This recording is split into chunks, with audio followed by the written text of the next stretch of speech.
বাংলাদেশে ভারতীয় আধিপত্যবাদ বিরোধী বলিষ্ঠ কণ্ঠস্বর শহীদ ওসমান হাদির জানাজা এবং জনগণের ইমোশনকে ভিন্ন ভিন্ন দৃষ্টিতে তুলে ধরল আন্তর্জাতিক গণমাধ্যমগুলো। দেশের ইতিহাসে স্মরণকালের বড় জানাজা হিসেবে দেখালো বিশ্বের বেশিরভাগ গণমাধ্যম। শহীদ শরীফ ওসমান হাদিকে ভারত ও হাসিনা বিরোধী তরুণ ছাত্রনেতা এবং বলিষ্ঠ কণ্ঠস্বর হিসেবে প্রচার করে আন্তর্জাতিক গণমাধ্যমগুলো। ওসমান হাদিকে বাংলাদেশি বীর, তরুণদের চোখের মণি ইত্যাদি উপাধিতে ভূষিত করে ইন্টারন্যাশনাল মিডিয়া।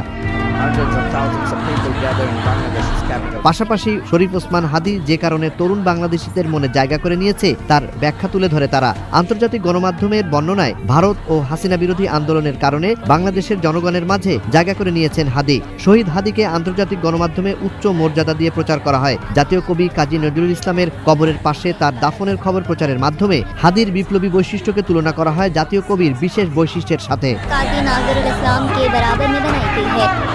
ইনকিলাব মঞ্চ হাদির জানাজা এবং তার সম্পর্কে আন্তর্জাতিক গণমাধ্যমে যেভাবে তুলে ধরা হয় তার কয়েক গুণ বেশি ইতিবাচকভাবে তুলে ধরে পাকিস্তানি গণমাধ্যমগুলো। ইনকিলাব মঞ্চকে আজাদী আন্দোলনের অগ্রপথিক এবং শরীফ ওসমান হাদিকে মহান বীর হিসেবে তুলে ধরে তারা। পাকিস্তানি গণমাধ্যমে ওসমান হাদি হত্যায় ভারতীয় গোয়েন্দা সংস্থা রিসার্চ অ্যান্ড অ্যানালাইসিস উইংস রয়ের প্রত্যক্ষ সংশ্লিষ্টতা প্রচার করা হয়। বলা হয় ভারত ও হাসিনা বিরোধিতার কারণেই হত্যা করা হয় হাদিকে। তাকে শহীদ হিসেবে প্রচার করে বেশিরভাগ পাকিস্তানি গণমাধ্যম।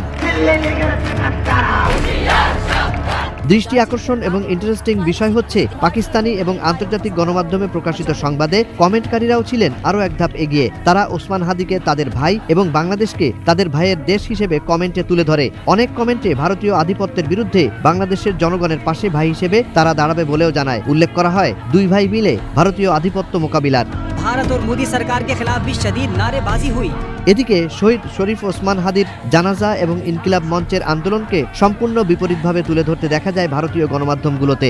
জাতীয় সংসদ ভবনের প্লাজায় এবং মানিক মিয়া এভিনিউয়ে স্মরণকালের বড় জানাজা এবং জনসমাবেশকে নেতিবাচকভাবে তুলে ধরে তারা। বিভিন্ন বিভ্রান্তি, ভুল এবং অপতথ্যের মাধ্যমে স্পষ্ট উস্কানি দিতে দেখা যায় ভারতীয় গণমাধ্যমগুলোর প্রতিবেদনে। বেশিরভাগ ভারতীয় গণমাধ্যমে জানাজা পরবর্তী প্রোটোকল উঠে যাওয়ার পর বাঁধভাঙা জনতাকে সংসদ দখল হিসেবে আখ্যায়িত করা হয়। ভারতের গণমাধ্যম এমন ঘটনা সংসদ ভবন আবারও দখল ও ভাঙচুর এবং সেনাবাহিনীর সাথে সংঘর্ষ বলে চালিয়ে দেয়। বিশেষ করে প্রধান উপদেষ্টা প্রফেসর ডক্টর মোহাম্মদ ইউনূসকে ব্যর্থ উগ্রপন্থীদের পৃষ্ঠপোষক এবং বাংলাদেশে উগ্র ইসলামপন্থীদের ক্ষমতায়ন বলে প্রচার করা হয়।